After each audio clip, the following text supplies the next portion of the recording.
हमने जो हमारा जम्मू कश्मीर का भाजपा का यूनिट है उसने लगातार काफ़ी देर से दिल्ली में प्रधानमंत्री जी के माध्यम से और हमारे रेलवे मंत्री के माध्यम से एक डिमांड रखी है। बहुत देर से कहा है कि जम्मू में रेलवे का डिवीज़न बनना चाहिए और उस डिवीज़न के बनने के से या उस डिवीज़न के बनने के बाद जिस किस्म की जम्मू में डेवलपमेंट होगी और जिस किस्म का जम्मू में रेलवे नेटवर्क डेवलप होगा, ये एक अपने आप में बहुत सराहनीय चीज़ होगी।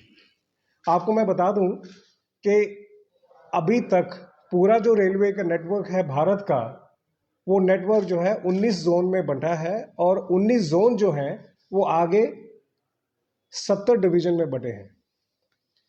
और हमारा जो जम्मू का यहाँ का जो रेलवे का नेटवर्क है वो फिरोजपुर की डिवीज़न देखती है। पर हमारा भाजपा का मानना ये है और जो हमने अपनी डिमांड रखी है केंद्रीय सरकार में, हमने ये कहा है कि रेलवे का नेटवर्क बहुत ज़्यादा बढ़ता जा रहा है और इस नेटवर्क को हैंडल करने के लिए जम्मू में डिवीज़न होना बहुत ज़रूरी है। जैसे आप कश्मीर में ट्रेन पहुँच रही है, जैसे आप कटरा में ट्रेन ऑलरेडी पहुँच गई है, लेकिन सिर्फ बात कटरा और कश्मीर की नहीं है। बात यह है कि जम्मू जो है एक गेटवे है और इस गेटवे से जहां आप एक तरफ से कटरा में जुड़ते हैं, दूसरी तरफ से कश्मीर में जुड़ते हैं, तीसरी तरफ से आप लेह में भी जुड़ते हैं। इसके लिए जिस तरह का नेटवर्क रेलवे का एक्सपेंशन हो रहा है उसके लिए एक फुल फ्लैज डिवीज़न की बहुत ज़रूरत है। और ये जो डिवीज़न होता है ये सिर्फ डिवीज़न ये कहने से नहीं कि यहाँ पे एक डिवीज़न बन गया और उसमें डीआरएम बैठेगा या उसके नीचे का जो इंफ्रास्ट्रक्चर बैठेगा। इसके साथ इतने जो सपोर्टिंग डिवीज़न बनते हैं या इतने जो सपोर्टिंग डिपार्टमेंट बनते हैं वो अपने आप में बहुत बड़ी एम्प्लॉयमेंट जनरेट करते हैं। लोकल एम्प्लॉयमेंट भी जनरेट करते हैं, लोकल बिजनेस भी जनरेट करते हैं, लोकल टूरिज्म भी जनरेट करते हैं, लोकल इकोनॉमी जनरेट करते हैं। मैं आपको बताऊं मोटा मोटा कि ये जो डिवीज़न है जिसकी मैं बात कर रहा हूँ, ये डिवीज़न इंजीनियरिंग का डिवीज़न है। फुल फ्लैज इंजीनियरिंग का डिवीज़न बनता है, एक फुल फ्लैज ट्रैकिंग का डिवीज़न बनता है, एक फुल फ्लैज जो है रोलिंग स्टॉक का डिवीज़न बनता है, एक फुल फ्लैज जो है सिग्नलिंग का बनता है, एक मटेरियल का बनता है, और भी बहुत से इसमें सेक्शन बनते हैं। और ये जितने भी सेक्शन बनते हैं ये सारे के सारे सेक्शन एक फुल फ्लैज होते हैं और एक डिवीज़न के अंडर होते हैं। और इस डिवीज़न के होने से जो रेलवे का एक नेटवर्क है, जो उसका विस्तार होता है हमारे, वो उन पेरिफेरीज में जहाँ पे अभी तक रेलवे नहीं पहुँचा, अब आगे फोकस होना शुरू हो जाता है डिवीज़न बनने से। क्योंकि अभी तक हम फिरोजपुर पे डिपेंड करते हैं, फिरोजपुर पे डिपेंड कर रहे हैं और हमारी ये मांग है, भारतीय जनता पार्टी की ये मांग है कि जम्मू कश्मीर के लिए एक डिवीज़न जो है वो फुल फ्लैश यहाँ पे सैंक्शन होना चाहिए। उसके लिए जो हमारे रेलवे मंत्री हैं अश्विनी जी, हमारे प्रधानमंत्री जी जो हैं, और जो हमारे माननीय मंत्री डॉक्टर जितेंद्र सिंह हैं, हमें उनसे अनुरोध है कि इस डिमांड को, जो ये हमारी जम्मू की बहुत पुरानी डिमांड है, जम्मू की जो रिक्वायरमेंट है रेलवे नेटवर्क का जो विस्तार है, उसको करने के लिए इस डिमांड को जल्दी से जल्दी अप्रूव कराया जाए ताकि यहाँ पे डिवीज़न बने। डिवीज़न बनने के बाद जिस तरह की हम यहाँ पे प्रोग्रेस चाहते हैं वो करें। और हमारा अपने जो लोकल हमारे यहाँ मंत्री, जैसे मैंने कहा डॉक्टर जितेंद्र सिंह, मैं दोबारा उनसे प्रार्थना करना चाहूँगा कि ये जो मैटर है वो लें, प्रॉपरली लें, उसके साथ मिनिस्ट्री के साथ, और इसको जितना जल्दी से जल्दी हो इसको अप्रूव कराएं। गुप्ता साहब, ये डिमांड में लंबे समय से है, ये आज की डिमांड में लंबे समय से जब भी मंत्री आते हैं, जब भी कोई बात होती है, कई बार मंत्रियों ने दौरा किया है, कई बार प्रधानमंत्री ने भी दौरा किया, इसी तरह गृह मंत्री ने, हर मुद्दे पे ऊपर इस डिवीजन की बात की जाती है और ये वहीं पे डांट के 3 पास वहीं पे है, क्योंकि फिरोजपुर में डिवीजन है।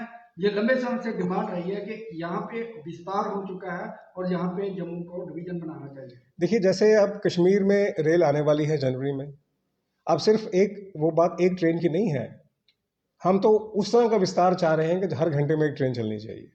देखिए, जैसे किसी भी एक डेवलप कंट्री में, बाहर के मुल्कों में क्या होता है कि एक स्टेशन में सिर्फ एक ट्रेन से बात नहीं बनती।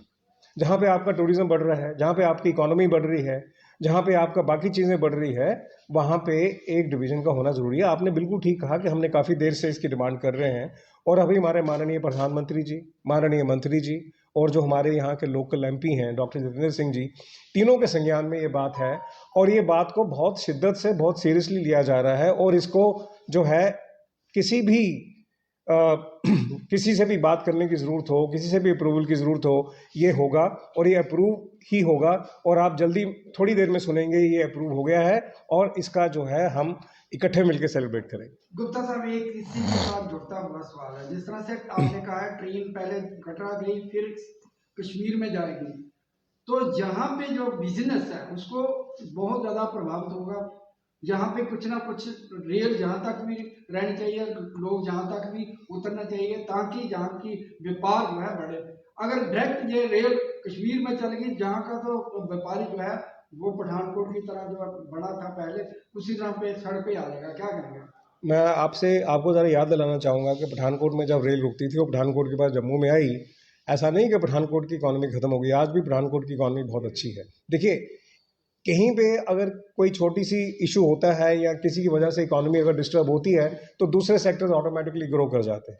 हमारा डिवीज़न की जो मांग है, इसको देखते हुए ये मांग है, क्योंकि जम्मू जो है बड़ा इंपॉर्टेंट एक गेटवे है, इंपॉर्टेंट हब है और इस इंपॉर्टेंट गेटवे और हब को आगे चलाने के लिए, इस इंपॉर्टेंट गेटवे की ग्रोथ के लिए यहाँ पे एक दफ़ा जब डिवीज़न बन जाता है तो जम्मू को आप इग्नोर नहीं कर सकेंगे। ना बिजनेस इग्नोर होगा, ना इसमें वो होगा। आप देखिए, छोटा सा उदाहरण देता हूँ मैं आपको। जम्मू में जो वैष्णो देवी का जो एक फुटफॉल है वो तकरीबन 1-1.5 करोड़ का फुटफॉल है। अब 1-1.5 करोड़ का फुटफॉल जो है वो छोटा फुटफॉल नहीं होता और उस फुटफॉल के लिए अब उनको जम्मू ही आना पड़ेगा। तो जम्मू की इकोनॉमी है, जम्मू का एक सिस्टम है, जम्मू का बिजनेस है और इसको जैसे जैसे यात्रा बढ़ती जा रही है उसी तरह फिर टूरिज्म भी हो रहा है।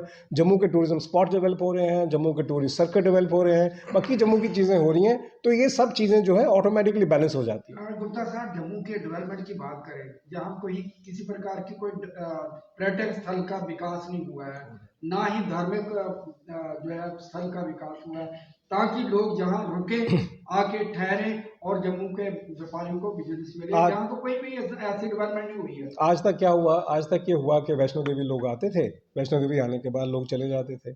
हमारा भी मानना ये है, भारतीय जनता पार्टी का भी मानना ये है कि जो लोग यहाँ पे आए वो अगले 2 दिन जम्मू में घूमना चाहिए। उसके लिए जम्मू में आप देखिए जिस तरह की चीज़ें डेवलप हो रही हैं, आर्टिफिशियल लेक से लेकर जितने बाकी चीज़ें डेवलप हो रही हैं, रोपवे डेवलप हुई, आर्टिफिशियल लेक डेवलप हुई। देखिए, ये जो डेवलपमेंट होती है ये इसका एक अपना प्रोसेस है, आपको टाइम लगता है इसको, लेकिन मैं आपको ये कह सकता हूँ कि भारतीय जनता पार्टी इन सब चीज़ों के ऊपर बहुत सीरियस है और हम इसके ऊपर बहुत काम कर रहे हैं, बहुत प्रोग्रेस कर रहे हैं और आप देखेंगे इसका एक इम्पैक्ट होगा। जो लोग यहाँ पे आते हैं, जो यहाँ पे रिलीजन टूरिज्म है, अमरनाथ यात्रा का देखिए आप कितना बड़ा टूरिज्म है, लोग यहाँ आके 10-10 दिन रहते हैं, तो ऐसा तो नहीं कि इकॉनमी नहीं होती। जब वो यहाँ रहेंगे तो इकॉनमी बिल्ट होगी, डेफिनेटली बिल्ट होगी, भले वो 2 महीने के लिए हो पर डेफिनेटली बिल्ट होती है। तो इसलिए ये हम सब मान के चलें कि डिवीज़न का जो हमारी मांग है वो डिवीज़न एक बड़ी होलिस्टिक और बड़ी लार्ज डिमांड है। उस डिमांड्स को समझने के लिए हमको ये समझना होगा कि जब इतना बड़ा इंफ्रास्ट्रक्चर कहीं डेवलप होता है तो उसके साथ बाकी एंसिलरीज ऑटोमेटिकली डेवलप होती हैं।